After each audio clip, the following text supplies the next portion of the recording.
Good evening, everyone. I'd like to call this meeting of the Dartmouth School Committee to order for Monday, January 6th, 2025. Could I have a roll call, please, Ms. Gentner? Chris Oliver. Here. Elizabeth Coughlin. Here. Mary Beckwith. Here. Kathleen Amaral. Here. John Nunes. Thank you very much, everyone. Good evening. Happy holidays. Happy New Year to all of those watching. At this time, the school committee is going to adjourn into executive session for the purposes or pursuant to Mass General Law, Chapter 30, Section 21, to conduct grievance hearings with the Dartmouth Educators Association pursuant to the collective bargaining agreement between the Dartmouth School Committee and Dartmouth Educators Association. Also, pursuant to Mass General Law, Chapter 30A, Section 21, to discuss strategy with respect to collective bargaining, where an open meeting would have a detrimental effect on the school committee's bargaining position, which would be with the DEA. We're going to adjourn into executive session at this time, and we will reconvene into open session at 6:30.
I would like to reconvene this meeting of the Dartmouth School Committee for Monday, January 6th, 2025. Would you please stand for the Pledge of Allegiance? I pledge allegiance to the flag of the United States of America and to the republic for which it stands, one nation, under God, indivisible, with liberty and justice for all. Please be seated. Well, Happy New Year, everyone. I hope you all had a wonderful holiday break, you and your families. Just a reminder that this meeting is being videotaped and audio recorded by our wonderful Mr. Parati and his students here at Dartmouth High School, and it will be rebroadcast on DCTV channels 9 on the following days, Wednesday and Thursday at 5 p.m., Friday at 6 a.m., Saturday at 8 a.m., and Sunday at 2 p.m.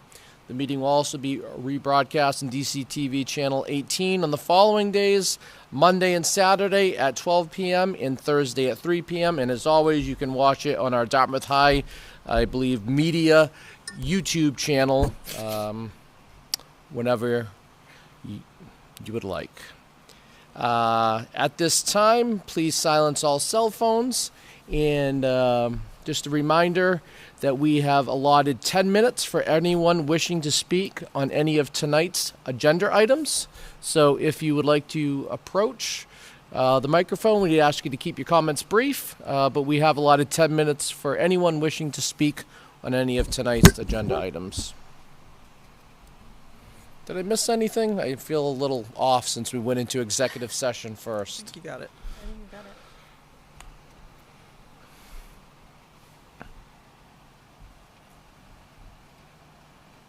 Perfect. Thank you very much. Seeing no one approaching the mic, we will move on. Chair will entertain a motion to approve the regular session minutes of November 4th, 2024. So moved. Second. A motion by Mrs. Amaral, a second by Ms. Bess. On the motion, any other discussion? Chair hearing none, all in favor? Aye. Aye. Aye. Opposed? Abstentions? Motion carries unanimously. Thank you. At this time, we're going to turn it over to our student rep for the school committee to give us an update on all the happenings around the school. Well, I wanted to thank you for having me. So we are coming back from an amazing winter break and ready for the new year, and we hope that everyone had a great winter break. The end of the term is quickly approaching, and we have some exciting things at Dartmouth High School. Potter Elementary School visited Dartmouth High School before winter break for our holiday performance, and it was a great way for our chorus, band, and orchestra to showcase their talents and bring the community together. Our Helping Hands Committee provided support for over 20 families this holiday season, and we just wanted to send out a thank you to the Dartmouth High School staff and community support that made this possible. The winter sports have also been going well. On December 21st, Jackson Hart set the boys' school record with the 55-meter dash, and currently the girls' varsity basketball team has won all their scheduled games, and they are ranked 10th in Massachusetts. The Dartmouth High School Theater Company will be putting on High School Musical for the spring show, and tickets are on sale now for the show debuting May 1st through May 3rd. Our After Prom Committee is currently planning and looking for donations to help this year's After Prom make to be another great success. And if you are interested in donating, they are in need of concession items, items for gift cards and prizes, monetary donations, and paint or construction materials. So these are just a few of the exciting things going on at DHS over the past couple weeks, and we're looking forward to see what the new year brings. And thank you for taking the time to recognize us this evening. Thank you so much for your report. Questions from anyone? Comments? No. That's Thank you great. so Thank much. you You so are welcome much. to stick along, stay with us, and attend the rest of the meeting. But if you have other things to do, homework or anything else, you're more than welcome to leave as well. So the option is all yours. Thank you.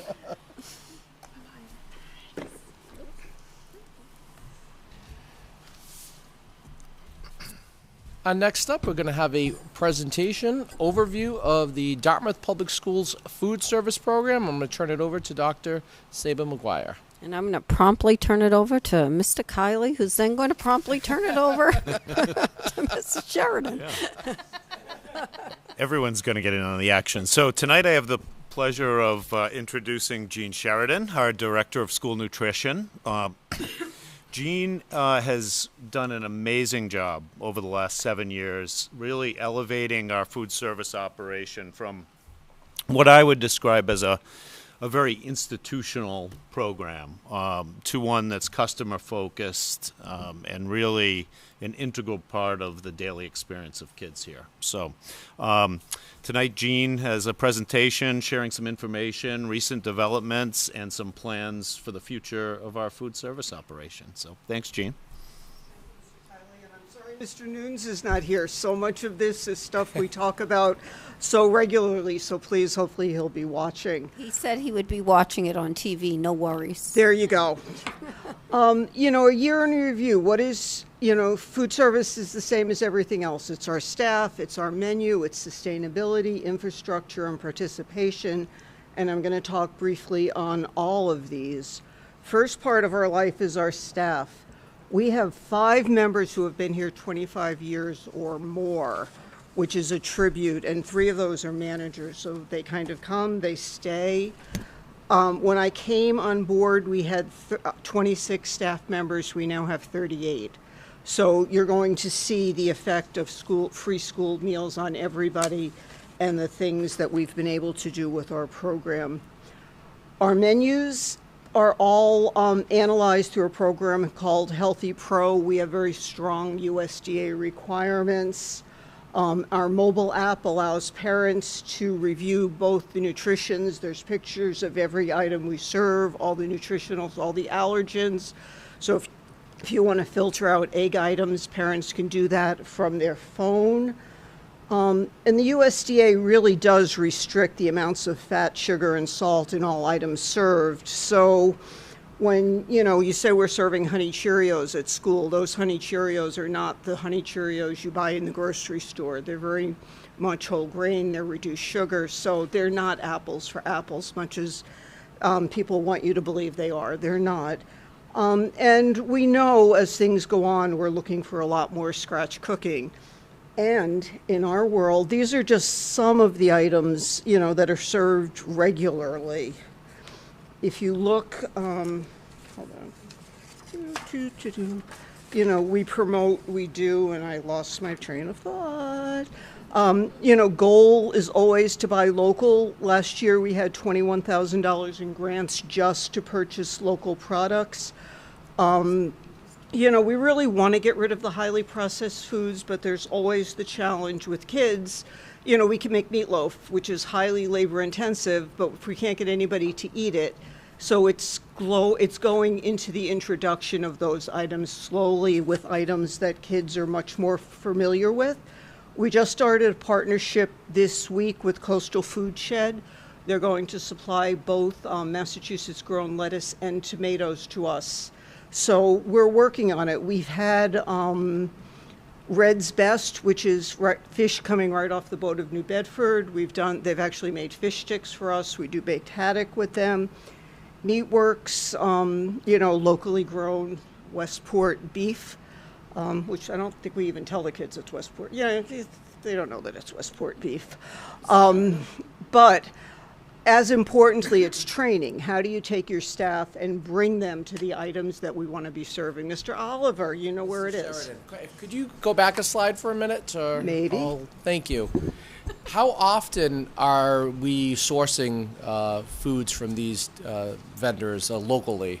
Is it like once in a while, or is it on a regular basis? It's on an absolute regular basis. It There are is. certain items, and because of the way we purchase produce, we use our general produce vendors, but they're supplying, like Lanny Orchards does all of our apples. They produce the apples that are the sliced apples that the kids get with their lunch. So, they're not the farm down the street, but local in my world is within 100 miles of Boston. So I would tell you on a daily basis, there's exposure to local product. Great, thank you. So back to training, how do we get the kids to start eating the things we want them to eat? And it starts with training our staff. We've been very lucky to work with John Stalker Institute, and starting this Wednesday and on each of the next 4 release days, they are going to bring a chef in, and we're going to have our managers, our cooks, and key people come to the high school. Our first lesson on Wednesday will be Asian fusion, and the follow-up on the Asian fusion training with the staff is then they provide somebody to come in and do taste testings with the kids, and the following week those items are menued with a chef on the line cooking them. So we're excited about it. We've wanted to try it, and we were finally able to make the dates work for us for this this spring. So come Wednesday, Asian cooking. The other thing that's been a major focus, we all hate styrofoam trays. We hate the word of styrofoam trays. They take up a lot of space. They're the bane of my existence. We've been trying to get away from styrofoam trays. Right now, we have the dish machines operating at Dartmouth Middle School and at Potter. John told me today that we're going to have DeMello's very quickly. They finished some of the electrical work. We will then go on to Quinn. To make that work, the option these days, rather than plastic trays, because if you think about a melamine tray, it's still putting plastic in conjunction with the food, are these lovely prison issue stainless steel trays. We were very lucky to get a $20,000 grant last spring, so we have enough stainless steel trays to service at least 4 of the schools. And again, they've been at no cost to us. So we're working on it. Is it slow? Yes. Is it slower than I'd like? Absolutely. But we've got 2 going and are going to continue to go further with that. Infrastructure. Our building, you don't need to hear it from me. Our buildings are old. Our kitchens are old. They need a lot of work. We like to play whack-a-mole with the guy in the picture, but he has been absolutely great to us. He's in a milk chest at that point, doing something with a spring. In the last, Jonathan, there you go. In the last 2 years, we've invested back into our program over $1 million. We have new walk-ins and refrigerators at Potter, DeMello, Quinn, and DMS. We've put additional refrigeration at all schools, kettles, brand new 60 gallon kettles, think institutional kitchens at Potter and DeMello. Quinn got all new ovens and kettles. And the high school has got a steamer and a new oven, which is going to work with us on the cooking there. Another way that we've been able to play with, okay, now this is the one we're going to, is these I'm going to talk through, but we've been able to spend some money on infrastructure. This happens to be Quinn, and Audra was absolutely instrumental. We have a graphic designer who comes in and does everything start to finish. So we've gone from white institutional to both kitchens looking like that. It works with the kids, and we like it. So next, you're gonna get a short video of all of them. DeMello was my favorite of all the projects. Liz, this is Joey. Joey got reimagined in terms of a logo, but watch the difference with Joey. Again, the windows got washed. Everything got clean. Mr. Kiley recently, probably as recently as today, we're going to be able to put all new tables into DeMello and Potter for all of these fold downs. So, you know, we're investing in our program for sure. Each principal worked with the graphic artist, so the schools were designed specifically. But as you look at these, look at the white joists up on the ceiling, because we're going to show you. But one of the, how old are Potter and DeMello? 1955. Okay, so I can almost guarantee that 2024 was the first time that we washed the joists. The joists were scraped, the joists were cleaned. There you go. This is the kind of stuff as we look at what we can put back into our schools and do these things that just they're amazing. I love to the look- transparency. There you go. Same deal. We did murals at the middle school also in the big cafeteria. You know, in my world, it always gets down to the bottom line. It's how my brain works. So what's happened right now, free meal. Massachusetts is one of 8 states that will continue with free meals forever. It's in the budget, and I don't see it changing. But in conjunction with that, because our free and reduced population is now over 35%, we are a CEP district, which means no more applications, which makes it easier and more difficult. But if you watch participation, in 2019, 42% of our kiddos ate lunch. We're now at 69% of our kids are eating lunch every day. So there's value in that. Breakfast, 5% participation in 19. This year to date, we're at 22%. So God bless the whole grain breakfast rings, AKA, we don't serve donuts, we serve whole grain breakfast rings, just in case you wanted to know. Revenue, again, has gone consistently with the increase in production. If you look, you know, in 2019, we did $1.5 million. Last year we did $2.3 million, and it'll be up from that. So the resolve of that is we have more money to put back in the program. We have more money to pay our staff. We have been able to increase staff because I firmly believe food service is one of the most difficult jobs in the district. I mean, it's every day, it's hot, it's work, people are calling in sick, and our staff is absolutely stellar in what they do. What's next? You know, cafeterias as training labs to introduce students to all different kinds of things. We're starting it again at the high school as early as next week, hoping to bring that into all of the schools. Scratch cooking we talked about. You know, I keep the farm that's on Bakersfield, I gotta find them because that's the kind of stuff, they're so close, but we don't have a relationship with them. But if we can figure out the transport, and that's always the issue, how you get it there, I'd like to do that. You know, we need to do a better job of communicating who we are and what we do. I'm getting personally away from social media, but I understand the value of it and how we tell people what we're doing.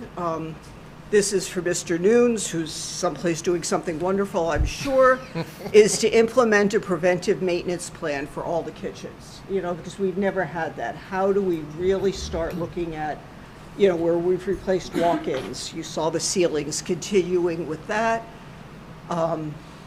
Implement and implore sustainability, and then as many grants as available, we like to apply for them. So that's my story. I would love to have any questions you might have. This is, our program. We're proud of it. We've got a great staff. I can't, are we perfect? No, but nobody's perfect, So we are always moving forward and feeding kids. Thank you very much for your presentation. Thank you. I'll start down at that end of the table for any comments or questions. I just comment, your spirit and your presentation were wonderful. I just can't foresee anything but wonderful things, growth and getting better all the time. But this was wonderful. I loved seeing the transformation of the actual space. Yeah, weren't they great? They were just incredible. So much fun and comfortable, and I'm sure that it was fun, right? It was fun going through that. So thank you for bringing this to us and the community that's watching, because we do often hear from folks who talk about the health of the foods, and those conversations do happen on social media. I too have stepped away, but there are lots of different perspectives. So to hear it and to see it, and to talk through some of those examples of the toasty wheat rings or whatever they are, is I'm just grateful to hear that from you and for all the great work that your staff's doing. Yeah, ditto of what Kathleen said, and I thank you for making it fun, because it could be just easy to focus on churning out the food, but making it fun for the students, I think, is really important. Just one quick question about how do you identify grants and who does the application and the grant reports? Is that all you? To a large extent, for those who know, what is the name of the program from the state now that's very difficult? Gems. Yes. It's a lot of So fun. it was the first time I was using it. And usually you can just write a little letter and you tell your story. And this was, I waited till the last minute. Of course, it was a Friday afternoon, and all of a sudden I had to get permissions, I had to get approvals, Right. we were on Right. the phone. So it's primarily me at this point. Okay. I would love some It's- help, but it's not. It's not. Well, good for you. It's hard work to This was it was write a lot grants, of work right. for a little bit of money. Okay, we gotta Exactly, choose where we're exactly. going down that road. exactly. Great. Food is so important for learning. Absolutely. And if we can make food interesting and introduce the students to food they might not get at home, all the better. So in terms of revenue, you're going after grants, but was it $1 million in revenue approximately? 2 million. That comes mostly from the state towards the free lunch program. Those are reimbursed. Those right now, probably 5 years ago, about 60% of our revenue was reimbursement. It's now well into the 90s. Oh, wow. So we are getting both federal money and state money. So it's And they figure that out by increasing by how many plates you serve or how many pounds you absolutely serve. By meals. Terrific. I'm like thrilled to see how many students are using the free Right. lunches, are eating in our dining halls. I'm also thrilled that we have 2 schools up and running with reusable trays, and I love the metal trays over the old trays we Plastic. had when I was in school. Is there possibility of grants for the silverware and plates?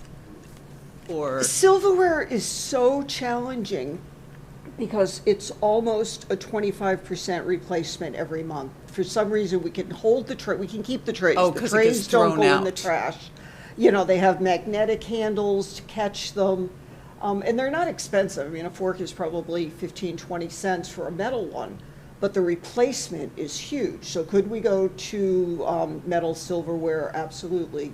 Is it the most cost-effective? Probably not. We can further discuss it. I've just always been of the impression you can't keep up with the silverware because it just all Vanishes. disappears. So The trash. not a consideration that had occurred to me. yeah, no. I flirt with it. I flirt with it all the time, and I just know from experience it just. Yeah, it seems like a place that we could improve, but maybe not. The other question I have, and it's kind of twofold, do we do anything with composting with the town? Because I know Dartmouth does now have a food compost program. Do we work with them on that? We have had one school come forward and ask for us to get more involved with composting. Generally, my answer, and we've worked a little bit with Mr. Kiley, is there's got to be a champion on site. There's got to be somebody who's going to own this. It's not realistic to say 5th graders are going to sort trays, clean trays, separate it. Who's picking it up? How much does it cost to get picked up? Yeah. So what should be a simple, wonderful thing to do is complicated. I don't know where we went with the last conversation with Potter. Right, we began to explore it with the Potter School and thinking about doing that on a trial basis because they have someone who would certainly champion it at the Potter School. And we are interested in moving forward with that. This was pre-holidays, and we were in the process of contacting the folks who manage it currently for the town and to see because our volume's a little different than Sure. than the normal home, and how that would work. And obviously, with composting comes concerns like rodents, which are problematic, which we currently, have to, we have pest control regularly in our schools to protect our inventories. So that is a concern. And then, as Ms. Sheridan mentioned, it has to be something that people are willing to do extra work for, because this is not, it's not going to happen by itself. We don't have the staff to do it from a food service perspective. It really has to be something that the school wants to do and incorporate into the curriculum. And so we're working on that. All right. Well, I Great. think We've got some Potter's a models. great We've got some start. models. We're looking at other districts who have done it, but they're a little bit bigger than we are and a little bit more resourced. So, Well, thank you for your good Yeah. work and your staff's good work. The food looks delicious. thank you. I commend the job you're doing, Gene. I think you're, over the past several years, you've turned the program around. It's clearly viable, not only through the numbers, but also all the programs and the art on the walls in the schools. And so kudos to you and your staff as well, because you can't do it It's al- all the staff. It's all the You staff. certainly can't It's do it by all the yourself. You staff. can't turn out all those meals by yourself. I do have a question. One of the things that comes up, we obviously hear from community members or parents specifically, or students around the meals. How are the menus actually planned out, like the rotations of the meal choices? We are on a 5-week cycle at the elementary schools and at the middle school, which allows us to run a full month before it's repeated. We then, in that program that we talked about earlier, Healthy Pro, it's got a component where it identifies items that are selling, items that are not selling, what needs to change. So we do a lot of work with that. At the high school, we run 3 separate menus in terms of hot grill, cold grill, and then just the entree of the day. So, me. Okay. The answer is I do the menus based on what sells and what we know the kids will eat. And you know, we have requirements. We have to have a dark green vegetable every week. We have to have a legume. We have to have a, you know, so it's all work. It's a lot of pretty moving regimented. parts. Yeah. No, that's great. Thank you for your presentation. It was really informative, and I know we've been asking, or someone's been asking for a little while to have a food service presentation. Okay. So No. thank you. As I said, our goal is more stainless steel, getting 2 more dish machines up by the end of the spring. So. No, it's great to see the turnover and the equipment and replacing the equipment in the kitchens. Okay. Thank you. Thank you. Thank you, Gene. That was great. Next up, Resolution 25-01. I'm going to make a safe assumption that I can turn this right over to Mr. Kiley. It's very simple. Thank you so much, Mr. Oliver. So, resolution number 25-1 is a resolution awarding a contract for design service for the DeMello and Potter fire alarm and detection system replacement project. Whereas, request for proposal for design services for the DeMello and Potter fire alarm and detection system replacement project were duly advertised and proposals received were opened at 3 p.m. Friday, November 8th, 2024. And whereas GGD Consulting Engineers, Inc., 375 Fonts Corner Road, Suite D, Dartmouth, Massachusetts, as presented, was selected by the Designer Selection Committee as the most responsive, responsible, and advantageous proposal. Therefore, be it resolved that a contract for design services for the DeMello and Potter Fire Alarm and Detection System Replacement Project for the Dartmouth Public School District be awarded to GGD Consulting Engineers, Inc., at a negotiated fee of $48,000. So I'd like you to consider this resolution. We did have 4 applicants for designers that applied, strong pool, and we feel confident that we've selected a designer who's certainly going to meet our needs. This project, the design portion of this project is we currently have the funding from a capital improvement article that was voted at a prior town meeting. The construction portion of this project is on our capital improvement plan that we're going to talk about in a few minutes.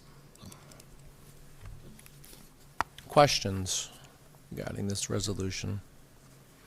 I do have one, Mr. Kiley. Okay. In the design process, one of the things I would just ask, and I would assume that you already do it, is be mindful of proprietary hardware going into the buildings, and as such, just one vendor would be able to service it. I know you know what I mean as far as I do. a simplex system and just Johnson Controls specifically. So. Yep. No, it's certainly something we've faced in through the years with situations. So no, we are aware of that, and we'll consider that. Figured you were. Thank you. Anything else? Chair will entertain a motion. So moved. Would you Second. like it read, or are we good since you've read it? You could make a motion to award the contract as presented. I make a motion to award the contract as presented by Mr. Kiley. Second. A motion by Bess, a second by Ms. Beckwith on the motion. Any other discussion? All in favor? Aye. Aye opposed? Motion carries unanimously. Thank you, Mr. Kiley. Thank you. Next up, under old business, continue discussion of the FY26 budget. So, again, I did warn Mr. Kiley that he was going to be very busy speaking this evening. But I just want to say that we have been, and he in particular, has been hard at work on developing this budget, and it's been an ongoing process. Really, I think we all recognize that never really ends, and we're not, as much as we are preparing the FY26 budget, we're thinking ahead, and I can't tell you really how important it has been to have that district strategic plan in place, because it is helping to shape our thinking in terms of where we need to ensure and bring forward to the committee and to the community where we're going to need funding to be able to implement the plan that you have approved. And so, Mr. Kiley, I think you have a couple of things that you wanted to Yes. talk about. Thank you, Dr. Sabe McGuire. So we are continuing our budget process at the moment. We're going to be having some meetings with our administrators in the month of January. We also will be reaching out to the budget subcommittee members following those meetings and a little more work ahead to set up a budget subcommittee meeting. So we'll look at some dates. Obviously, tonight you're going to take a look at your school committee dates, so we'll factor that in with the hopes that we would present a budget in February for your consideration and to start that process off. Great. Have we heard anything from the town side as to numbers? I've met twice with the town director, budget and finance, good meetings, productive meetings. We talked this morning about it and plan to meet again. They're still working on their side of the equation, so we don't have there's no set number at this point, which is fine. Right. But the encouraging thing is that, I think that they are open to dialogue. So. Okay. Well, I look forward to those meetings. Anyone else? Mrs. Amaral? I'm just curious, 'cause I haven't really been paying too much attention, but have there been any sort of, any guidance or any thoughts relative to any potential changes on the federal level with talks about, Department of Ed, NOSEP, and such? Yeah, so, we're all very interested in this, obviously, to see what the impact is on us, particularly for us. The primary impact that I'd be most concerned about is grant funding from the federal, grants, which make up a fairly significant amount of money. And, you know, I think that with us receiving almost $2 million in federal grants, I mean, we can't operate without that. I don't expect that those grants are tied to laws that exist. I'm not thinking that those laws are going to be repealed. They are primarily to support low-income and needy students as well as special needs students. So I feel like those have to happen, but who knows? We don't know where we're going with it. In a recent presentation that I attended at a conference, there were a couple of folks out of Washington, D.C. who were saying exactly what Mr. Kiley's saying. It's that funding, that federal funding, is so closely tied to statute that it would be really hard just to come in and make a blank. As we know, it's not just a blanket statement that we're not going to provide federal funding to the level that we did in the past, and it just happens. That's just not our understanding of the way this will work, and we're hopeful that that won't be the case. Got my fingers and my toes. Thank you. Mrs. Amaral. Anyone else? Ms. Coughlin? Ms. Beckwith? All right. Thank you, Mr. Kiley, for that update. You're welcome. Under new business, FY26 through FY35 capital improvement plan.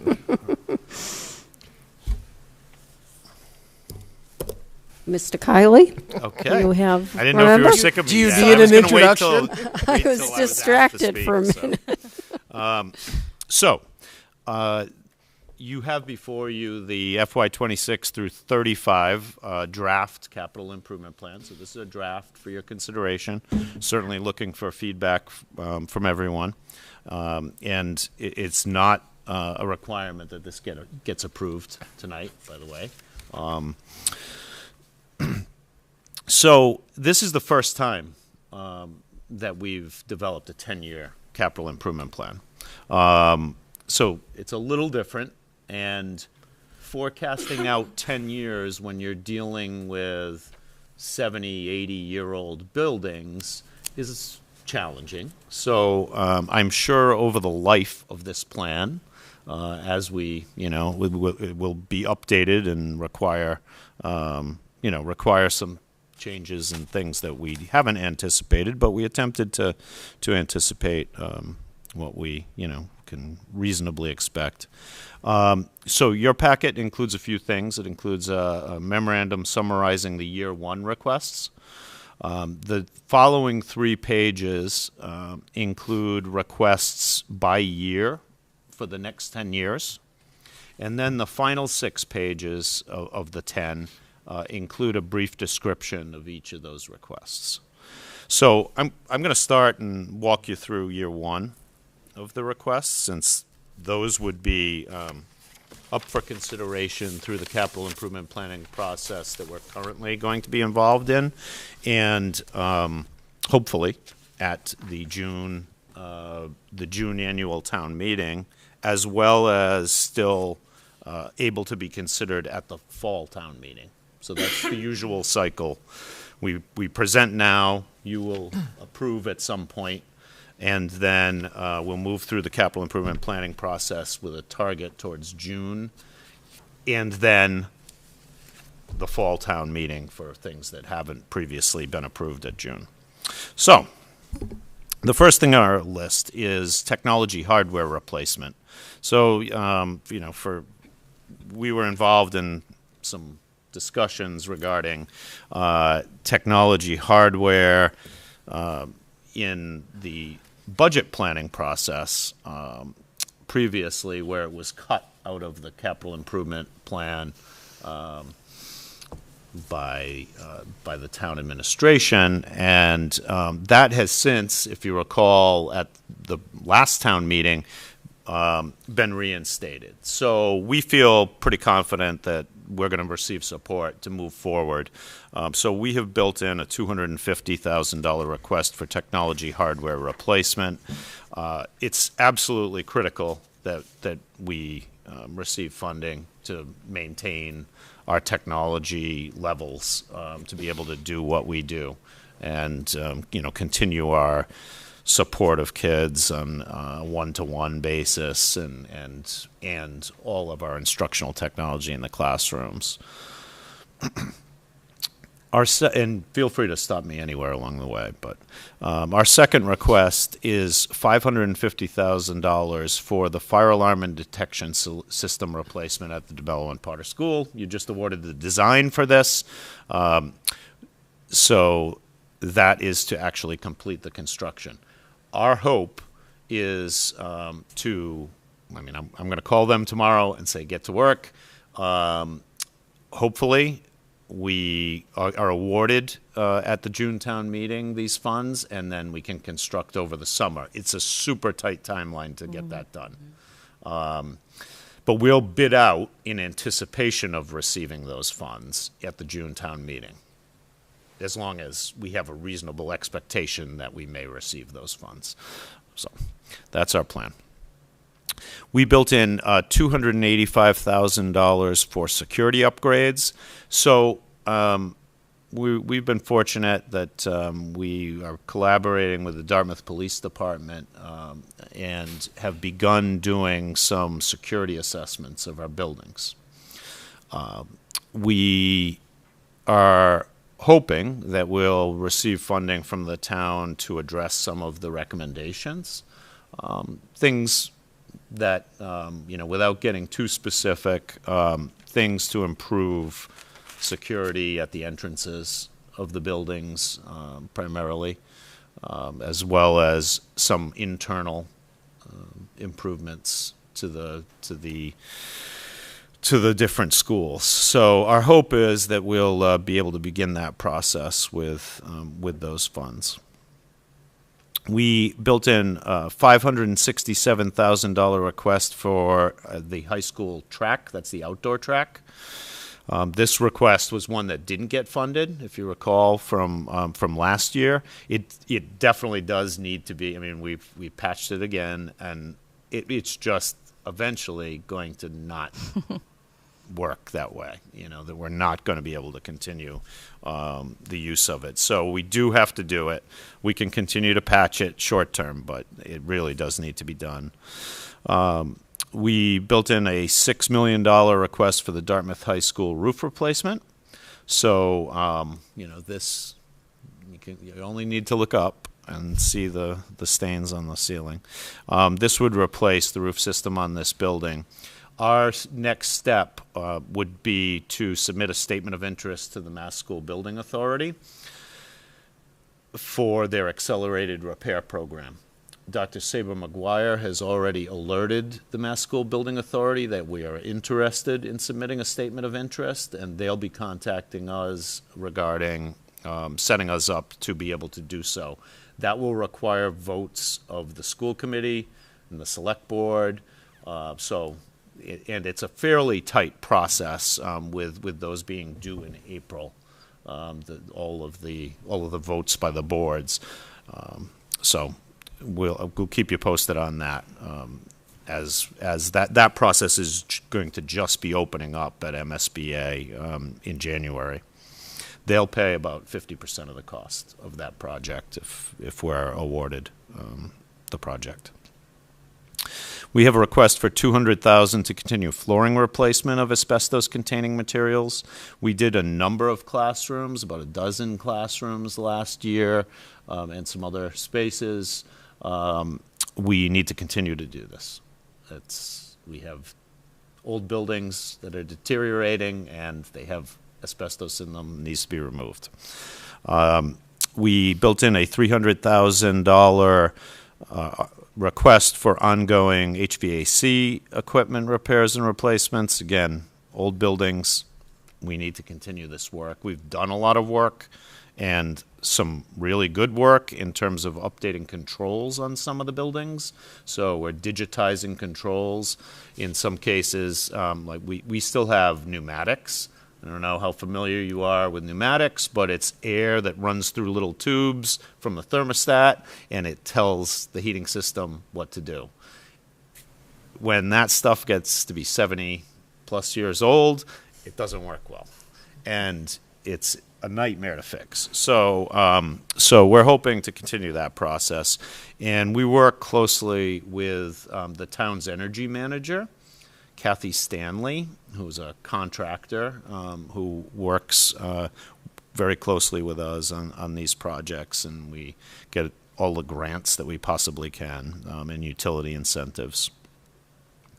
We have a request for $250,000 to continue to modernize our school playgrounds. We have some funds now. We're actually working on updating one of the playgrounds at the Quinn School, and this will help us continue at some of the other schools. So hopefully we receive funding for that. We have a bus that we use. It was parked, if you walked in the front door, it was one of the buses that was parked outside earlier. It's 2017. It's got a lot of miles on it. It's beginning to get to the point where our the folks who maintain the bus for us are saying, okay, you know, be aware. You need to think about replacement of that bus. So we built in funds to hopefully do that. And the last item on our list for this year is the stadium renovation. So this has been continued to be on the list, and I don't want to take it off the list because it has to be done eventually. And we started this project in 2018. Yes, we did. There had been previous discussions about lots of different things relating to athletic fields, and prior to that, I mean, I've been living this for a long time. But anyway, in 2018, we started actually renovating the stadium, and in 2019, we started using the current field, which is a fantastic improvement that has been so important for students here. But the infrastructure around that field is poor. Crumbling. It's poor. Yeah. It's poor. Well, in some cases, literally crumbling. Agreed. To the point that it was a safety concern. So, so we want to maintain it. There's a lot of value in the structure there. There's, it's people who experience the stadium recognize that it is a pretty special place. There's not a lot of stadiums like that locally. So our hope is that we can maintain it. But if we let it go forever, we won't be able to. So those are our current year requests. But we have other things on this list that are pretty important. So we built in a request for a new or renovated school in fiscal year 27. That's the second year of this plan. We think it's important to move forward with this. We have, Dr. Saber McGuire and I have along with John Bernard, our facilities manager, have a meeting with the MSBA tomorrow morning to in anticipation of them coming down at some point and taking a look at our facilities. So we're hopeful that we can encourage them to do so. I'm sure they will. And really, similar to the high school roof, this would be a process that we would submit a statement of interest saying we would like to partner with MSBA on a building project. And we would not necessarily have to, at that point, indicate exactly the details of the project. They don't want that. They want to have discussions with us about it. So at some point, hopefully in the next, not this January, but in the following January, we're in a position where we feel like we can have an agreement with the select board, and hopefully, obviously, with your support, we would push that forward and have that discussion. It ties very closely into our long-term capital planning process that we're working on with the town. I have a meeting with them on Wednesday, and they're interested, that group at least, is very interested in addressing the long-term needs of the infrastructure in the town. So hopefully there'll be momentum, and we can move forward with that request. Can I ask a question in regards course. to a building or renovation project? Because I actually had it here, number 4, because we've kicked this can down the road for quite a while. I personally, for one, am thrilled that you brought this up, and it's as early as FY27, because I think it's long overdue, and I think a lot of people in the town feel that way. And I know that this committee has had this conversation around what would make the most sense as far as maybe, and this was just speculation, making this the middle school and building a high school. But at the end of the day, I've been doing some research, and I correct me if I'm wrong, Dr. Steve McGuire or Mr. Kiley, that it really comes down to what the appetite of the MSBA has for building a school in the community of Dartmouth. Because having conversations with other school committee members in other districts, I don't know if it was East Bridgewater or West Bridgewater, but one of the Bridgewaters, they're actually building a new elementary school in which MSBA said you need to close and consolidate 3 elementary schools. They were much smaller than the elementary schools here in Dartmouth, and we're going to just we'll award you the funds for just one elementary school, and we're going to consolidate those 3 into one. So is it safe to assume that really MSBA, and based on what you had just said, that you're going to just having some preliminary conversations with them, that is the case in which we do kind of have to take our direction a little bit from them? Well, at least what we hope is going to happen, and what we believe is going to happen, is MSBA is going to assess all 6 buildings. And then at that point, they'll have more information to have that conversation with us. Clearly, we have a building that was built in 1922 that's still in operation, and I would imagine that part of any discussion with the MSBA will be that the use of that building long term is probably not in the cards.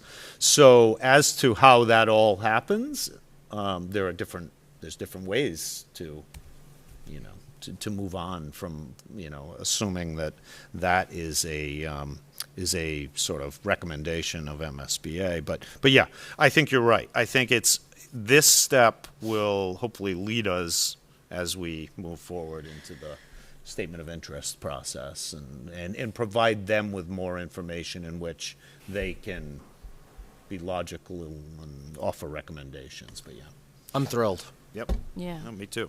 I think it's a really good place for us to be. When I think about coming in here last year as a new superintendent, one of the things that we immediately started to talk about was recognizing the fact that we needed to build a new school building. And I know that wasn't because I had just started here. I know those conversations had been ongoing, but I was so excited to start to have what we were hoping were going to lead to real next steps on how that was going to happen. And so to be able to have this conversation again and get back to that and know that we're going to be able to put a planning, I mean, there are a lot of different steps that need to happen, but it's really an exciting place to be, to think about putting a plan into place that really is going to lead Dartmouth into the next, when you think about it, really the next century.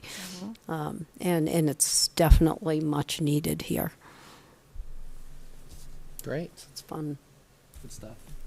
So I think, there are lots of other things on this capital improvement plan, obviously. More flooring, more HVAC, more playground improvements, energy efficiency improvements, bathroom renovations, lots of other projects that will be needed over the next 10 years to maintain the integrity of use of these facilities. One thing that I think is important to note is that we also built in a second new building at the end of this, because this town cannot be in the position where they don't move forward with multiple construction projects in the next, 20 years. I mean, it has to happen, or else what's going to happen is they're going to end up doing 3 projects at the same time. You know, and that would be unfortunate and short-sighted. The other thing to remember is the longer we wait to do these projects, the more it's going to cost. Yeah. Both in In ongoing, a couple ways, so. yeah, you would- right. In ongoing maintenance, yeah, there's a lot of requests on this list that are Right. going to happen unless we do something.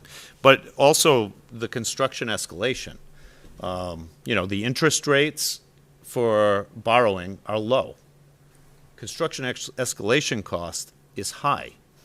So if construction escalation is somewhere between 5 and 6% and our interest rate is 2.5%, I don't know what we're waiting for because it's just costing us more money. Right. And so anyway, so we're going to try and push it and hopefully, you know, over the course, certainly move forward and hopefully work with MSBA and get one project done. We're not trying to get ahead of ourselves, but we have to think about it for the future. So that really is, you know, what we have in this capital improvement plan. Questions for Mr. Kiley? No, but I love the long vision. Yeah. Yeah. I think that's great to put it on paper and have a plan. Whether it changes or not over time, that's fine. Right. To have a plan. Right. It's huge. Just a couple of questions, Mr. Kiley. Security upgrades for $285,000. Is that something maybe next time we go into executive session you can just discuss in detail a little further under the security clause? My point of being vague is that, as you probably guessed, is that it is typically an executive session topic when we're talking about security upgrades. And yes, I'd be happy Deployment to of share devices. some more specifics about that. That would be wonderful. And then the high school roof for $6 million. Have we confirmed, and I know you're working on that, have we confirmed that this roof would be eligible age-wise? We believe it would be. Okay. It was installed on the, so it, obviously you can't begin to do the inside of the building until there's a roof, right? So in terms of installation of the actual roof on this building, it will meet the 25-year requirement by the time it's considered. So, yeah, we believe that. I only ask that because we're fighting the same exact thing in the district I work in for our middle school that was built the same year. Yeah. So It's a little tricky. And the reality is that over the last couple of cycles with the MSBA's, so they took a year off of the accelerated repair program. The previous approval cycles have been that they've had a lot more applicants than they've been able to award. So I don't know what it's going to look like right now, but I mean, we may not get approval. We won't be the oldest roof applying, for sure, you know. So we'll have to see. Okay. But we can only try and, you know, make our best case. And I think we have a good case. So yeah. do our best. Thank you, Mr. Kiley. You're welcome.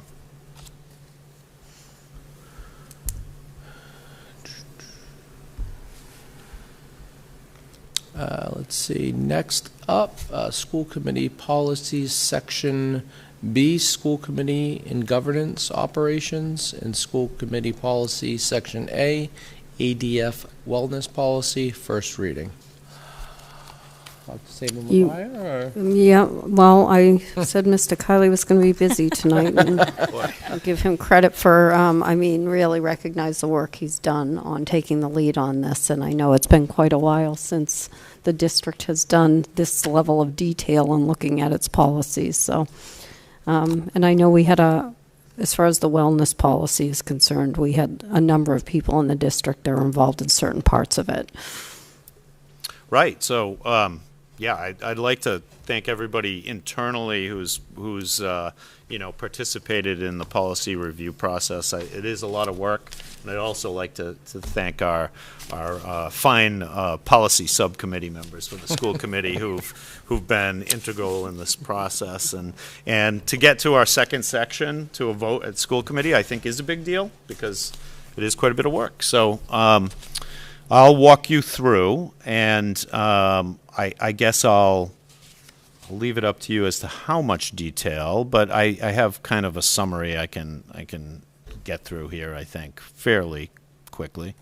So the policy subcommittee reviewed policies in section B, which is school committee and government operations, as well as one policy from section A, the wellness policy, policy ADF. So I provided you with a summary sheet of all the policies in section B with their recommended actions. So that's in your packet there. There's 12 policies with recommended revisions. On those, you'll note that there's deletions of language are struck through, and that additions of language are highlighted in red, just so that they'll stick out. We recommended one new policy for your consideration. So BIB is a policy, is an MASC recommended policy for school committee conferences, conventions, and workshops. You might remember that there was a little discussion amongst the school committee about this previously, earlier this year. So we thought that as a policy subcommittee, we thought that it might be worthwhile incorporating that. It seems like a pretty thoughtful policy. We also recommended revocation of two policies. So BDFAE2 and BDFAE3, which are not MASC policies and are already covered in BDFA and BDFAE, were recommended for revocation. This was a lot of fun doing this, right? So if you'd like, I could just go briefly through each of the recommended actions and why we're requesting. I'm not going to read the policies, I hope. But I can just go through and let you know that BBA is school committee powers and duties. So we changed language regarding the school committee employing from what was the school committee employing a staff to the school committee selecting and terminating the superintendent. That's the law. Yep. So we changed that. BBAA, school committee member authority. We changed it to the MASC model policy. So what we did was we changed his and her to their, and he and she to they are. BBA/BBBB, school committee member qualifications and oath of office. We changed that to the MASC policy, which really involved changing his and her to their, he and she is to they are, and it added ethics online training language, which is a requirement. Section BCA, school committee member ethics. We changed that to the MASC model policy, so his and her to their, he and she is to they are, and him, her to them. BDA, school committee organizational meeting. We changed clerk to secretary of the school committee, which is what we have here. Mm-hmm. BDB, school committee officers. We changed that to the model MASC policy, so his, her to their, he, she to they are, and him, her to them. BDD, school committee superintendent relations. We changed to the MASC model policy, so his and her to their, he and she to they are, and him, her to them. We also changed language that indicated that the superintendent will, I love this old language, will have the privilege of asking the school committee to language stating that the superintendent may seek, which is a little more, I mean, I don't know. It is a privilege. I'm not saying this isn't a privilege, but, BDFAE2, submission and approval of school improvement plan. So we propose the revocation of this. It isn't an MASC model policy. It's already in BDFAE, so I don't know why we even had it there, but we had it. Similarly, BDFAE3, conduct of school council business. We propose revocation, again, not an MASC policy, already covered in BDFA. So we propose revoking that. BDG, school attorney. We changed the MASC model policy, so he or she to they and him, her to them. BG, school committee policy development. We changed the MASC policy, which corrected references from the old language to the Board of Elementary and Secondary Education, which is what actually exists now. BHC, School Committee Staff Communications. We proposed revision to remove the liaison language, which is not currently a practice. BHE, use of electronic messaging by school committee. That one was pretty dated. And it was, when you get a chance, read the old one. It's kind of funny. Changes to the MASC model policy. So we addressed email archiving. Yep. Instead of some system where you all send emails to somebody and they keep them. It's like, I don't know. Anyway, BIB, school committee conferences, conventions, and workshops. We proposed, as I mentioned, proposed a new policy. This is the MASC model policy. And then ADF. There's quite a few revisions in there that have been developed by the District Health Advisory Committee. So I know this is a first read. I encourage you to just, read through that. That policy has the most revisions, but it was, some thoughtful revisions reflecting how we do what we do in the district now. So that's sort of the summary of all of the changes. Again, this is a first read. I'd be happy to answer any questions you might have. After this, the next step will be a second read and a proposed vote, hopefully at the next school committee meeting. So be open to any comments, questions that you might have. I will just start off by saying thank you, Mr. Kiley, members of the subcommittee, and anyone else that joined you in this endeavor. I know certainly was a lot of work, so the committee certainly appreciates it. Thank you. Questions for the first read? No, I reiterate, thanks for doing this. Overdue. Thank you. I do have a question, and I'll keep it brief. BBBA/BBBB. School committee member qualifications, oath of office. I think this got brought up once in the past, and I'm not sure if legality-wise, we're able to do it. But I think if all of our employees of the Dartmouth Public Schools is required to take and pass a CORI, that I would love to see some kind of language in the policy that reflects that school committee members should have to pass a CORI. I don't know if that'll be challenged through legal. Mm-hmm. However, I just think that if everyone else in the public school system should have to take and pass a CORI, that school committee members should also. Mm-hmm. I don't know, just for what it's worth. I don't know how the committee feels about that, but I don't know if that's illegal from a political standpoint. Okay. So if the committee is interested in in looking at a possible change there, we'll certainly look into it and report back. But Yeah.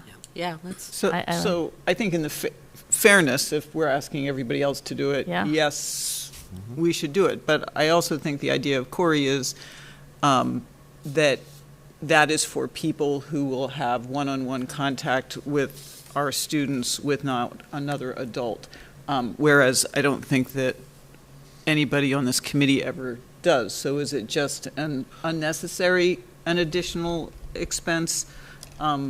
Just so that we're correct, or would it serve a purpose? I mean, I have no problem with it. I feel like visually it would look good if we all did it. I guess personally, I just feel if someone's going to be, throw it out there, running for office for I don't want to be political right now, but if we're running for an office for a public school system to oversee a public school system, that I don't know. I could go either way, but I want to put it out there. I think it's important. You know, we're supposed to be representatives of the Dartmouth public school system. Yeah. I think it's worth checking out with legal counsel. Yep. Yeah. We can check it out and report back. Yeah, I don't know if any other districts do it, but I just threw it out there. Yeah. I like Ask that idea. around. Sounds good. Let's see. Going back, what else do we have here? Proposed meeting dates, January 25th through June 25th. January 2025 through June 2025. Everyone should have received the dates. No? Yes? Yep. Yep. There we go. Comments, questions around these proposed dates? I'm good with them. I'm fine with them. I'm fine with them. We'll be very busy from now until the end of the year because almost every agenda is already sort of pre-populated, and there's a lot really to bring before the committee in the next 6 months. Oh, wow. So Monday, January 27th is already, we're looking at the proposed date for the Great idea. school choice hearing. Okay. Yeah, I just was noting that. I appreciate that. It just seems to be quite an effort to get ahead of things. I think we have to do it by a certain day, but by doing it at this time, I think it aligns with allowing people to make a real more meaningful decision about where they want to go and applying to be part of our community. Makes a lot of sense in terms of getting ahead of it. So thank you, whoever decided to propose this earlier date. We've been getting phone calls. Kate has Yeah. been receiving phone calls, inquiries already. I too have been receiving from the community. What's that? I've been receiving inquiries from the community as well, so that's a good sign. Yeah, great sign. Yeah. Certainly is. And I do have a question around school choice, but I'll save it to the chairperson's report. So we're good with this calendar? Yes. Yep. Perfect.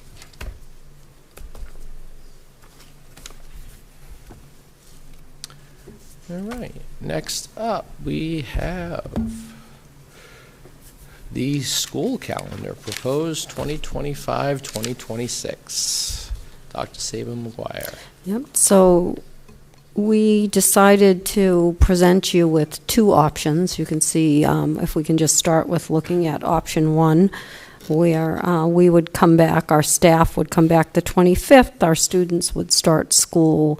The first day of school would be the 27th. I think what's probably the most significant difference, though, is I'll just go down to December because of the way the holiday falls. And so with option one, our students would be in school on both December 22nd and December 23rd. And that would allow for an earlier last day of school, which would bring us to June 11th. That's without snow days. With snow cancellation days, that would bring us to the 18th.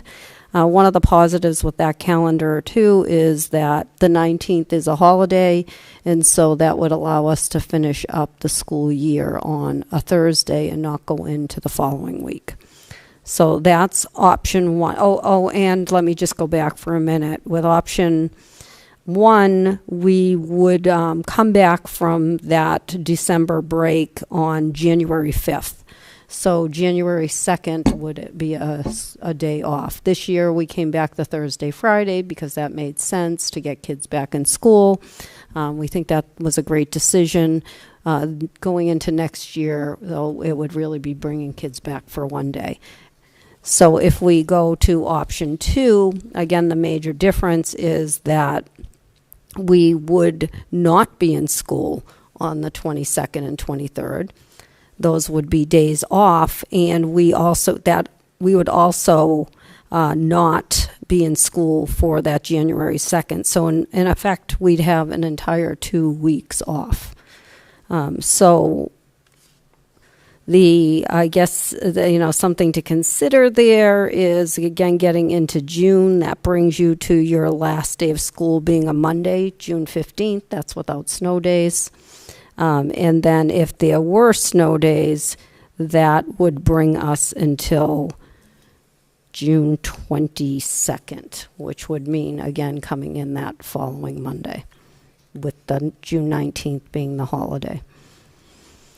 So those are things that we're asking that you consider and to make a decision. And I'll just let you know, I did talk to Mr. Nunes. He prefers option 1.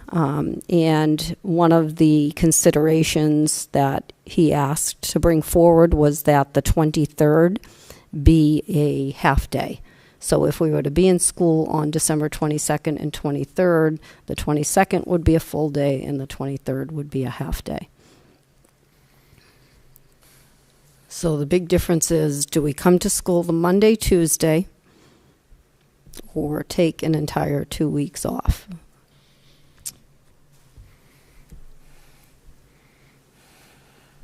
Thoughts, Yeah. comments, questions? Do you want to go? Did my own little research on this. I don't really have a hard, I can see, just having a family that kind of, a kiddo that sort of relies on routine. I can see some negatives of having a longer time off, but the community that I've heard from has spoken, and overarching, and I'm going to look at that table, I've heard in all caps. In my head, it's like all caps. 2 weeks. So I'm feeling like the community has an appetite for 2 weeks off, regardless of how I feel about that. But I don't really have a strong feeling either way. Just wanted to share my research. Ms. Beckwith? I would say exactly the same thing. So it really, to me, it's no different. But I have also heard from some community members that they would prefer the full 2 weeks. Small sample, though. Small sample. Small Staff sample. and parents. I know that many of our families do travel for that holiday, and being in school on the 24th would be a hardship. 23rd. 23rd. 23rd. And I wonder how our teachers feel about a week and a half versus 2 weeks, not in terms of time off for them, but the lack of routine and how much harder it is after 2 weeks. Is it easier after a week and a half, or does it not make a difference? But I lean on the 2 weeks, but am not firm. Certainly a good point, Ms. Coughlin.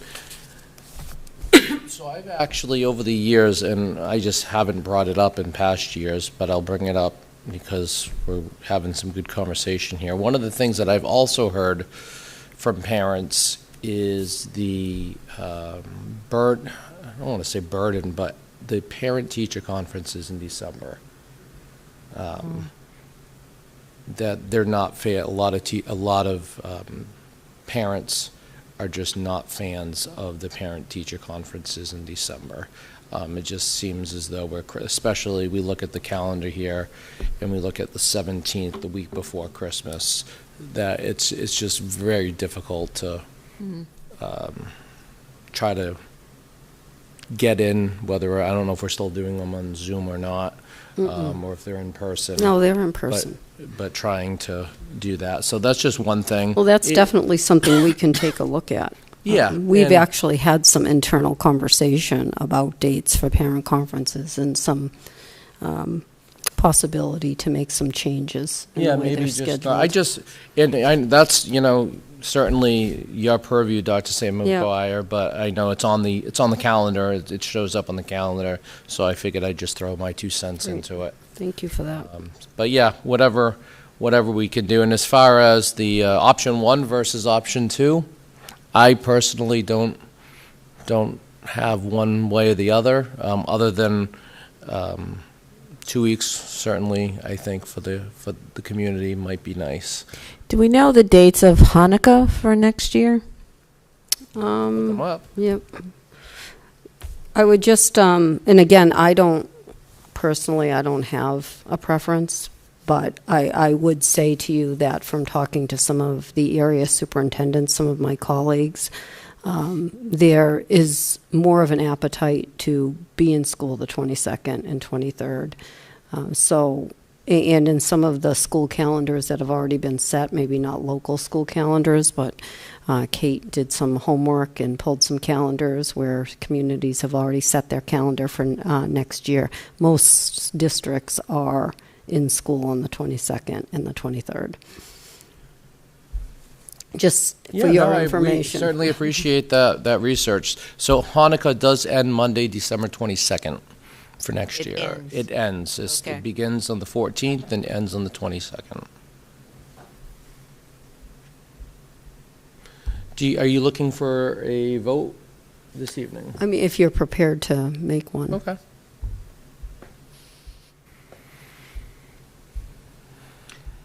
So what, do we know what the rationale of the superintendents is for liking being in school the 22nd and Yeah, 23rd? I think that two things that you've already brought up. One is that consistency, and that being away from school for 2 entire weeks can really be disruptive to families and to kids in particular. And I think it can do the very thing that Mrs. M.G.L brought up, and I think that is disconnect students from the routines that I think are really healthy for them.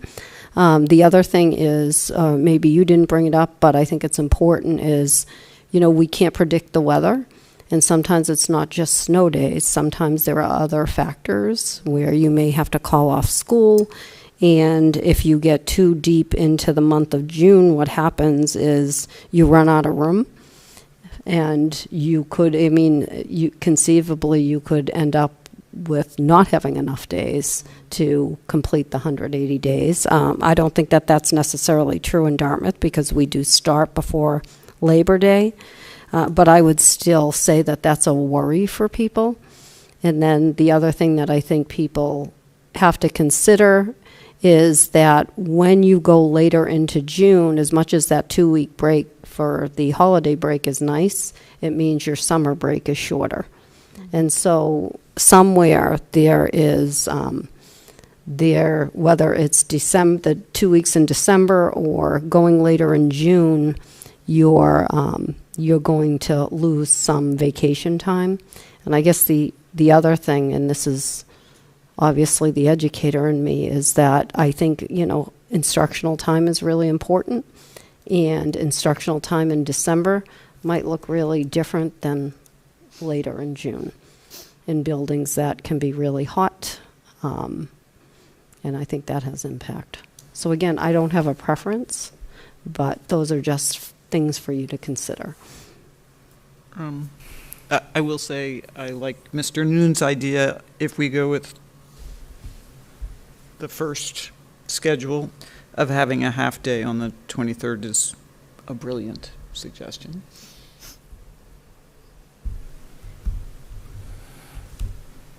Mrs. M.G.L. I just wonder if it's timely, if we were to, would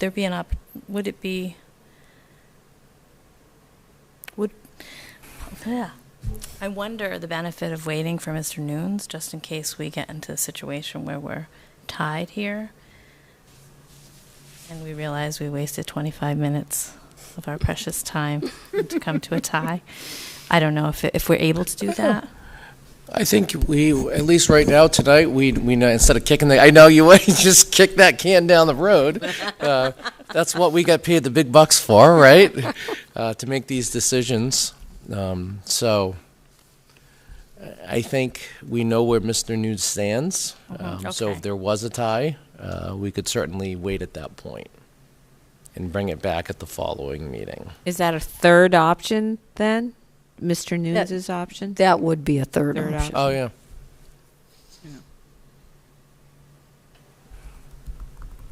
And there are some parents who'd want their kids in school on Monday and Tuesday for different reasons, and it could be a little bit selfic. I can see both They sides. might be busy. I can see that. I can see both sides. I can see both sides here. That would be me, but I do know that the voices of lots of folks did say, a small sampling of lots of folks. Is that a real statement? But I did hear overwhelmingly a request for the 2 2 weeks weeks. seems nice. Yeah. Does anyone want to make a motion? Weighty decision. It is a It weighty is. decision.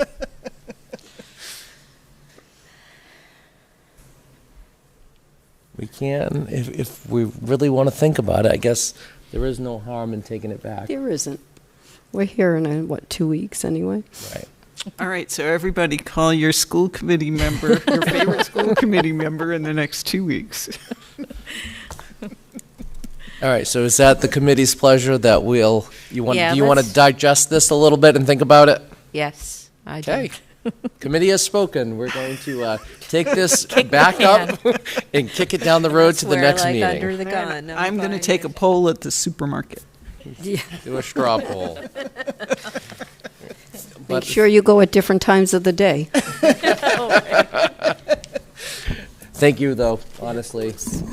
I have to say, McGuire, for the insight and your thoughts. Next up, superintendent's update. Okay, this is all most of the fun stuff, some of it anyway. But obviously we have had a lot to catch up on tonight, so we'll go right into our update. I'll start off with just talking quickly about the MCAS, because at a future meeting I am going to have Dr. Thibault talk about what this means in a very detailed way. But what I think it's important for people to know is that although the MCAS is no longer a factor as a graduation requirement, as a competency determination, we are still giving the MCAS test. Students are still taking the MCAS test. It is still a requirement. In fact, it's a legal requirement of a school district to administer a statewide test, and that is tied to something that we talked about earlier, and that is federal dollars. And so we're required to give the test. What I'm excited about with Dartmouth, as much as there's some confusion, and I do think the state still has some details to work out, and we still have some things to work through. Dartmouth has done a really good job, you as a committee, you as a school district, in setting local graduation requirements that are completely aligned with state and federal requirements. And so I think that overall we're in a really good place. And that what we need to do is we need to just be really clear with the public and with our students and with our families about what the course of studies now means here in Dartmouth, and how you've always had to complete and pass your course of studies here at Dartmouth High School in order to earn a high school diploma. You always have had to do that. That hasn't changed. What has changed now is that is now also at the committee. Once we will bring it to the committee, because you will have to take a vote on it, it becomes the competency determination, which was formerly the MCAS. So the other thing I would just say to you is in Dartmouth, really right now, Dr. Thibault took a look at at some of our high school students who right now may be impacted by some of these changes. We really are looking at 7 students that we're going to be working really closely with to make sure that we're supporting them in the way that we need to make sure that they're able to meet the graduation requirements here at Dartmouth High School. But more to come on that. But what I think is the most important takeaway is we're all still giving and taking the MCAS. It is still a requirement. And I really have confidence that the kids, when they take these kind of assessments, are going to give it an honest effort. I don't think just because it's no longer the 10th grade graduation requirements that kids are just going to throw their hands up and say this isn't important, because what we're instilling in our students is a sense of importance in being able to assess, for helping us and helping them to assess their own learning, because after all, that's actually what the assessment is about. Is it safe to say the John and Abigail scholarship will still? It is absolutely safe to say that. There will still be a John and Abigail Adams scholarship, yes. Chris, can I ask a quick Mrs. question? Samuel? Something for Ross's presentation that, or Laura, maybe Ms. Denicio would have a response to this. I would just be curious of those 7, on the other end of the spectrum, if any of those students were meeting those graduation competency requirements, now are not held or bound by the threshold of the MCAS, and is their acceptance of their diploma going to impact those critical potential necessary transition to 22 required? No, okay. Well, I think that there is one student in who May. Yeah. Who I think it's going to benefit. Oh, well, that's good. Sorry. Oh, right. okay. So All right. there are other, there are lots of different, I think, ways that Gotcha. this is impacting individual students. But overall, I think we're in really good shape here. So I also wanted to update you on where we are with the Playbook initiative. We should be so proud of the work that we're doing here in Dartmouth. Not every community in the state is part of the Playbook initiative. As you've heard Dr. Thibault talk about, it is a competitive process. They've made some changes this year, and this year I guess they're going back to some of their roots in that in the past you've been partnered with a district, and this year we are partnered with Old Rochester. So what that means is that we're going to have a couple of opportunities where where students from Rochester actually come to Dartmouth and work with our students, and then we go to Old Rochester and do the same. And we're talking about up to 30 middle schoolers from each of the districts, and then our own internal. First of all, our staff, who are the leaders, but our student leaders, who are the ones who are really, truly in leadership of working with the younger students. So that's really exciting. We are working with, I just want to mention, I've already mentioned Dr. Thibault, but I also want to mention that Senora Chamberlain is also one of our leaders at the high school level, and that's been really wonderful. So our middle schoolers will plan a day of action, and that will happen in the spring, and I'm sure we'll be back here to talk to you about it. Next we have, in math, I have to mention, and our high school math department has worked really hard this year with the new curriculum. We just met with them right before the holiday break to hear some of the concerns that they have about, with any new resource, the challenges that you need to overcome both as a teacher and a student. We are responding to that. We are working very closely with the Carnegie representatives who are going to, I think, they've put an action plan in place where they're going to come in and more directly support our teachers. Fall River is a community that's actually using this resource, and they're using it well and having a lot of success. So we are working with Fall River and with Dartmouth to arrange some opportunities for our teachers to go and to visit the Fall River Durfee High School. Am I saying that right? Durfee High School.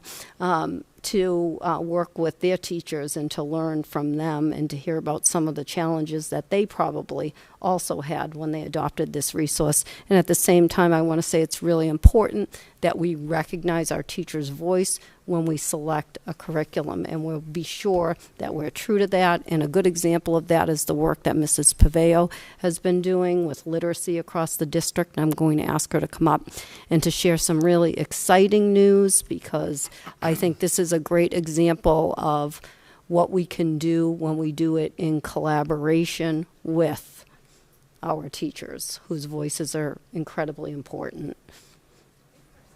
New Year, everybody. I feel like you've been on this journey a little bit with us. You know, it has been, and a journey is a good word for it because it hasn't been a short process. This has been a year and a half in the making, where we started last year by just vetting. We had 5 different publishing companies come in and share their product with us.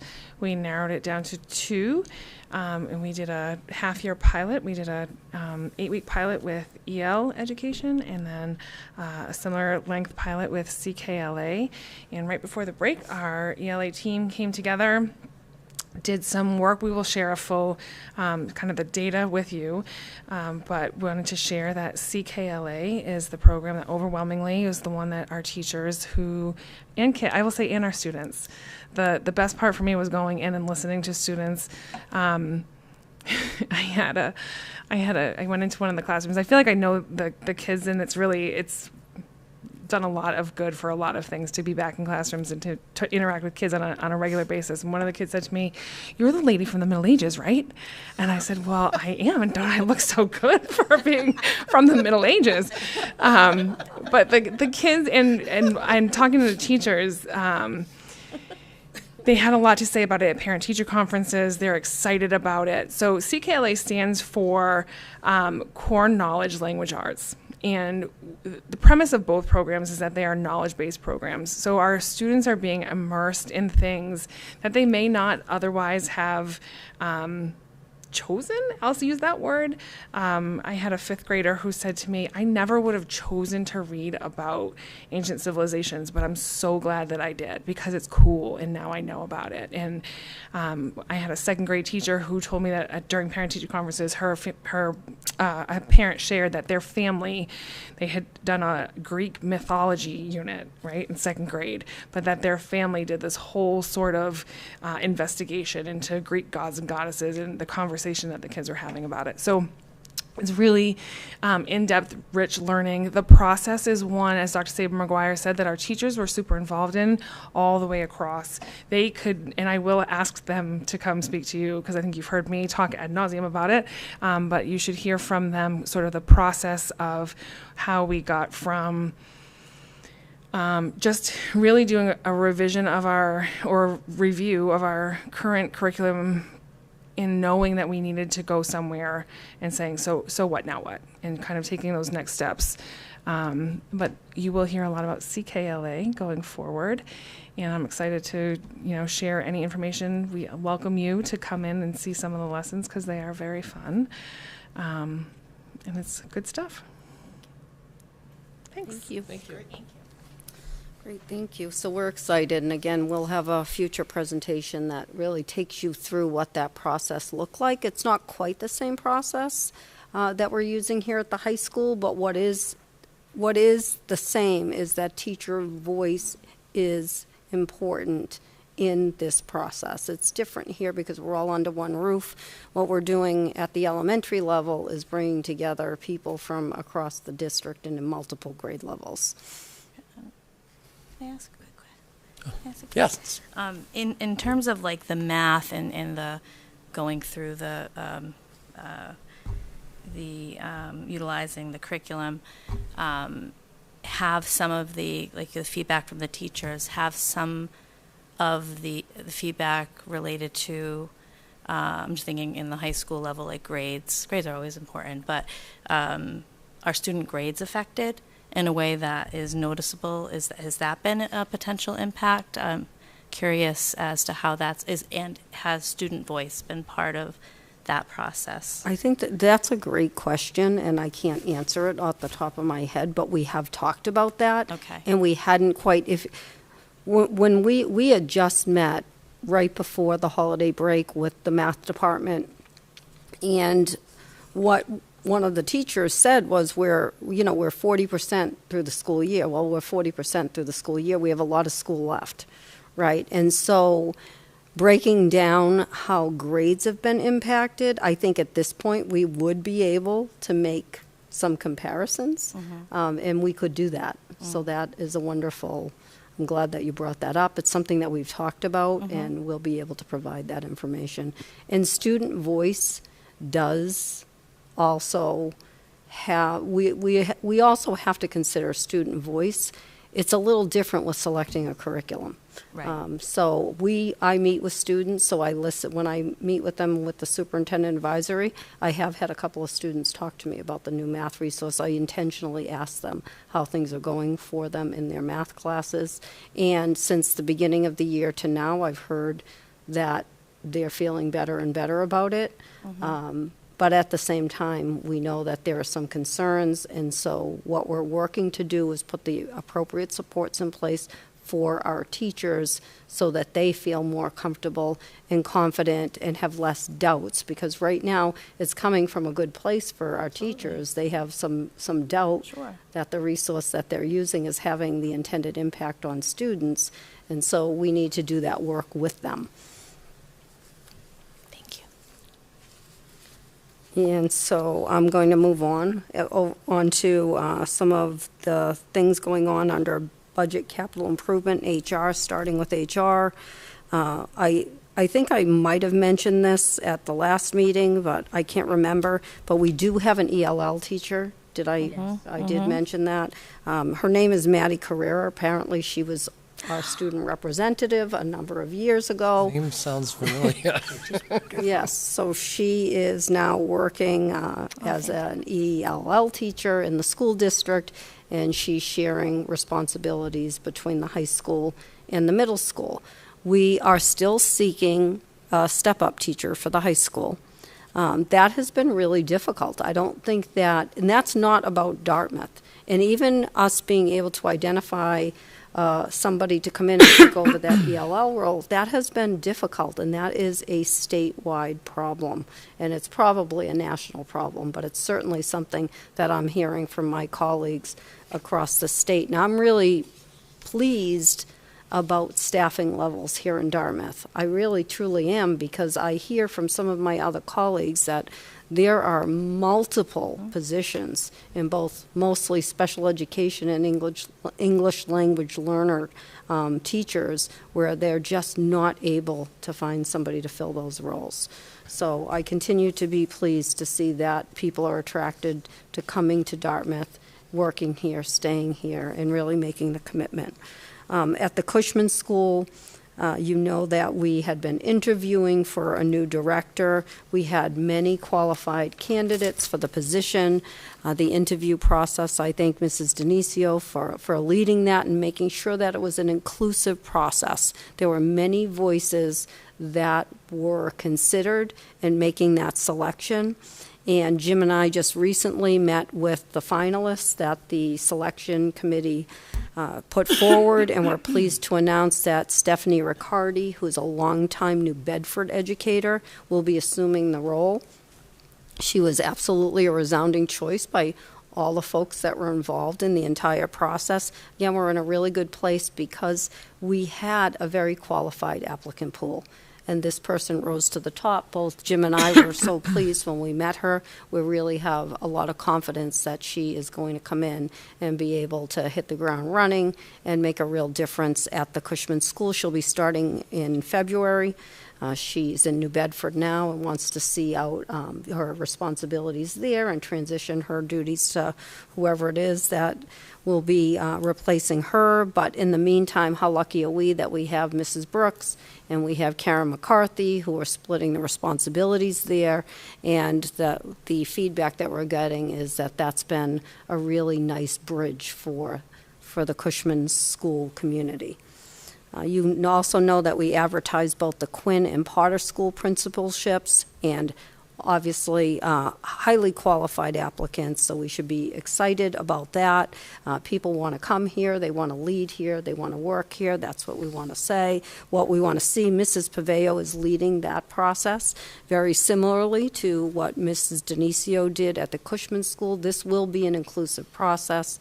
There will be there'll be a committee, a screening interview committee made up of teachers, made up of ESPs, made up of the all-important school administrative assistant, because we know that that person works so closely with school leadership.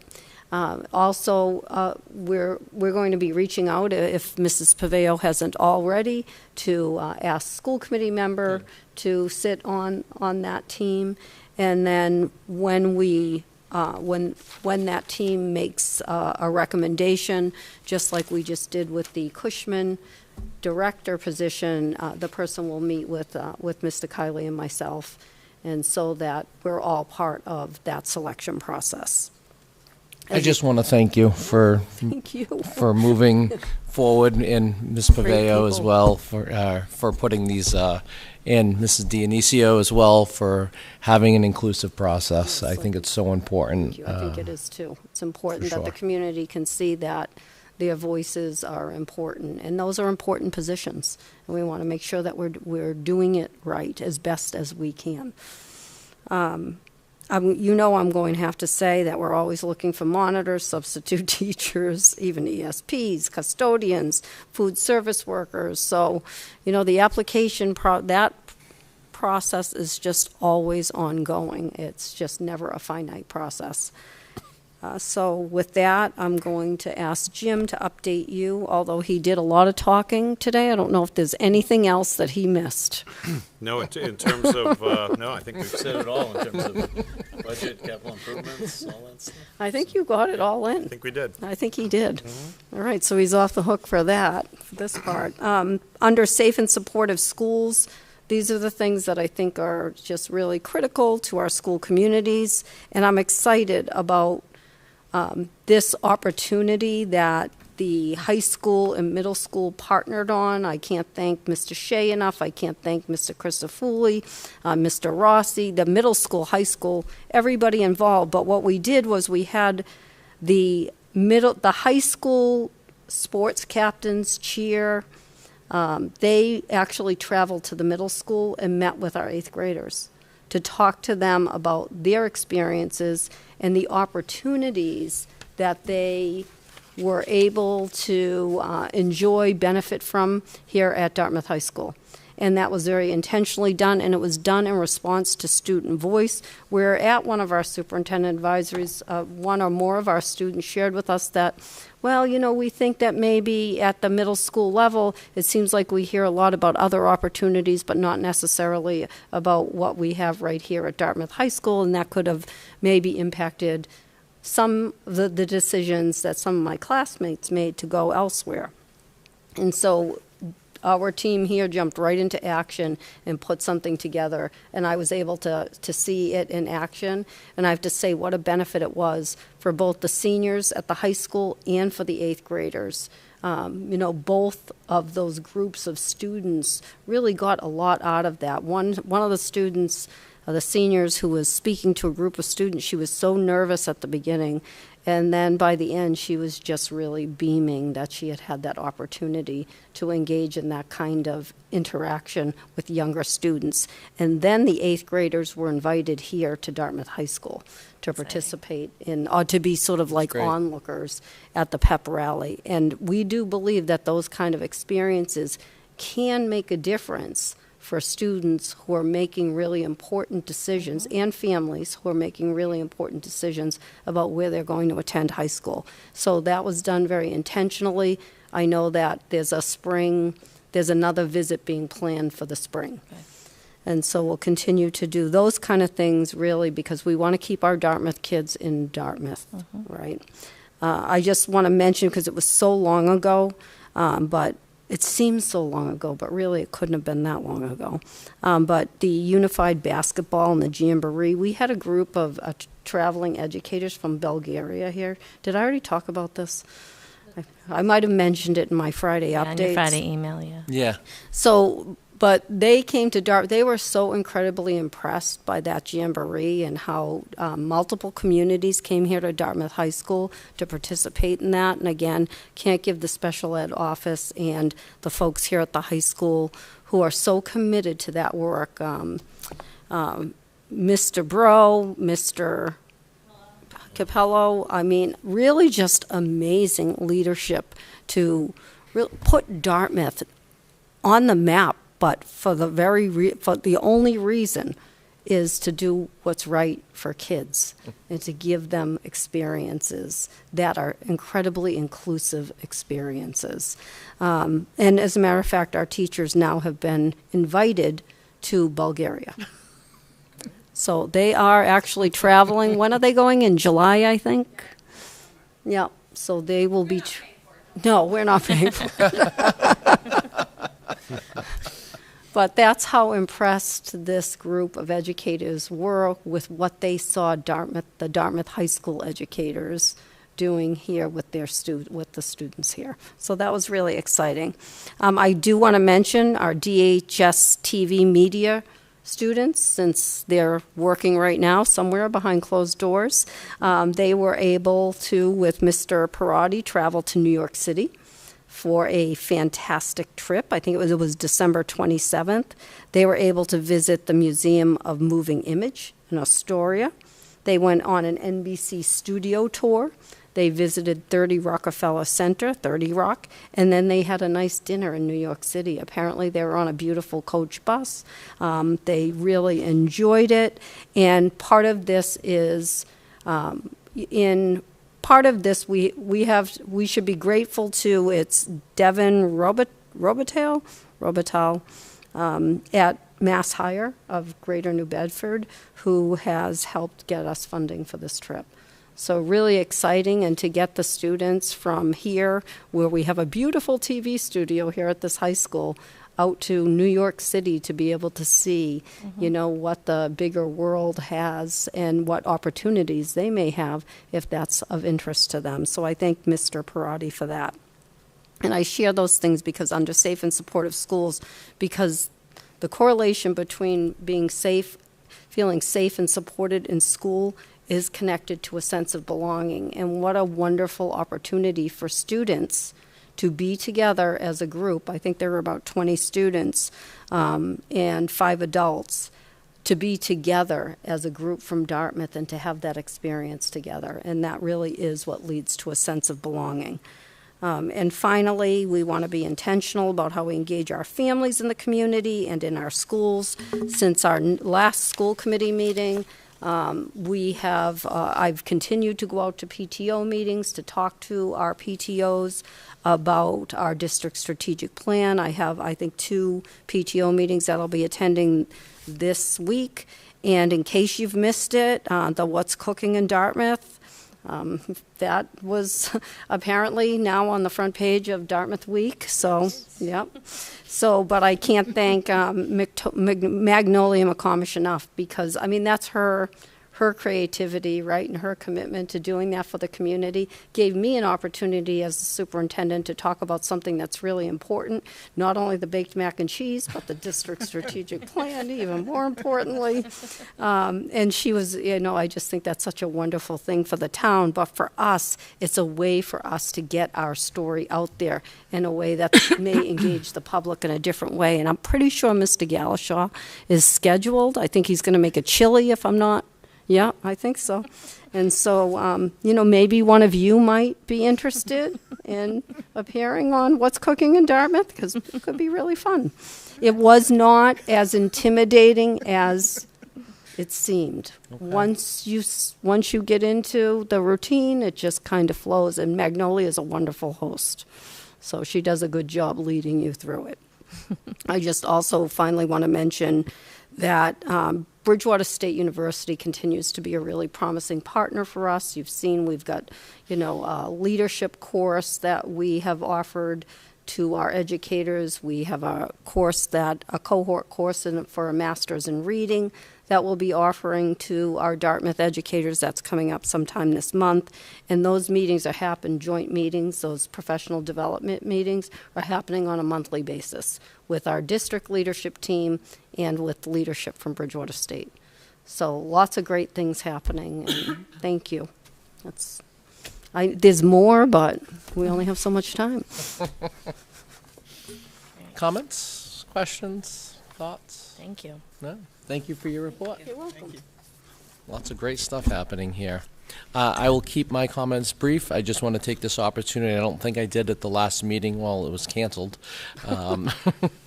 To thank the principals. I had an opportunity. I scheduled some time to go visit all of our schools, with the exception of DeMello School. I was supposed to get there, but I ran out of time, and I got to get back there. But thank you to Audra and all the rest of the principals. Had a great time. It's great to get in the schools and see what's going on in the classrooms. It's been a while since I've been there, and just listen to, you know, what's specific to those buildings. But certainly I encourage you, if you haven't done it in a while, to try to get boots back in there on the ground and see what's happening in the schools. So thank you to all the principals. That was certainly a lot of fun.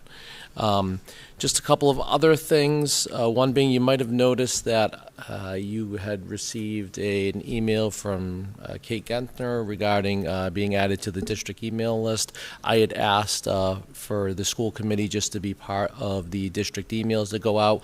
I think it certainly helps with collaboration, as well as just seeing the communication coming out of the district office, and we are charged with evaluating the superintendent of schools, and communication is certainly one of those things. So it's just helpful to see some of the things, the postings that are going out.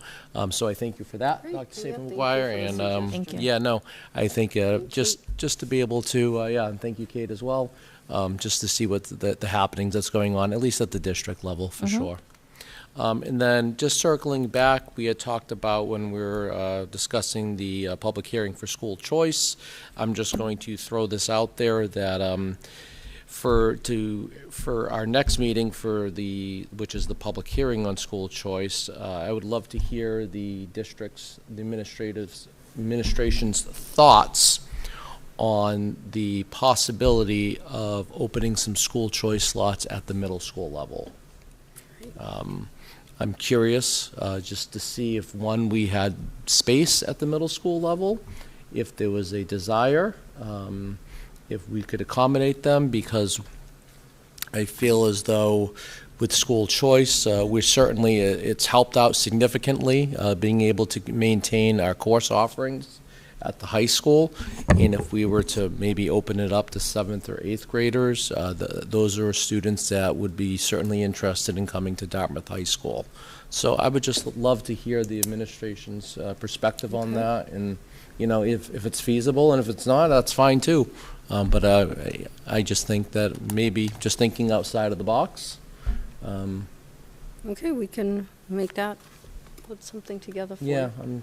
I know it's short notice, it's only 2 weeks. Oh, I'm but sure we can put I didn't something realize together. that the public hearing was in 2 weeks. So that's all I have. Okay, great. My fellow committee members. No? All right. Let me pull up when's the next meeting? 27th. What do we say? The 27th. 27th? Q? So at this time, the next regularly scheduled meeting of the Dartmouth School Committee would be on Monday, January 27th. At this time, Chair will entertain a motion to adjourn. So moved.